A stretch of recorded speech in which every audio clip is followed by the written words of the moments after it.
I grew up in Washington, D.C. with two great loves in my life, football and Survivor. In 5th grade, I got yelled at for organizing a Survivor game because it was too mean to vote the other kids out. The biggest role model in my life is absolutely my mom. My mom dropped out of college, fought and clawed her way to be one of the most respected journalists in the country. She's moderated 2 presidential debates, been to Iraq and Afghanistan 15 times each, and written a national bestseller. I find myself every day, whether at work, in my personal relationships, thinking, what would my mom do? And I'm incredibly close with her, and I'm extremely thankful for that. I then went to Kenyon College in Ohio, where I played football, I wrote for the satirical newspaper, I did stand-up comedy, and I was an econ major, and I studied game theory. Athletics are a huge part of my life. I was a 3-sport captain in high school, I was a captain of my college football team, and I'm just first and foremost, I'm a competitor. And sometimes that can lead me to get a little pissed off, but that's just who I am. It's unbelievable. I get it if I'm late for my flight and I miss it, how we don't get a refund. I understand that, you tip your hat and you move on. This is unbelievable. The flight didn't exist.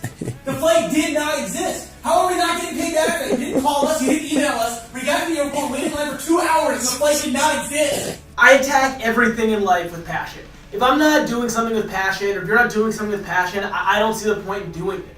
You know, whether you're going to a sports game, whether you're watching a movie, whether you're sitting at your desk, everything you do, you should have passion doing. That's what I'm bring to Survivor. I'm back in DC and I work in marketing, but I also coach 3 sports. And for me, coaching is so much like Survivor because to get respect, you have to give these kids respect. But at the same time, if you want to win and you want to move on, you've got to be cutthroat. You've got to be willing to take a kid you may like, sit him on the bench for the rest of the season because he's not producing. When I was at Kenyon College, I met my fiance who has really been my rock the last 6 years. One of the reasons I want to be on Survivor so badly now is I really struggled for about 2 years with anxiety and depression, and I had days when it was hard for me to get out of bed. And I'm on the other side of that now, and I'm doing really well. And I think if I can be a strong guy who goes out and wins Survivor or even is on the show, and be open about my mental illness, I think that can do so much for so many kids out there and even adults who struggled with the same thing that I did.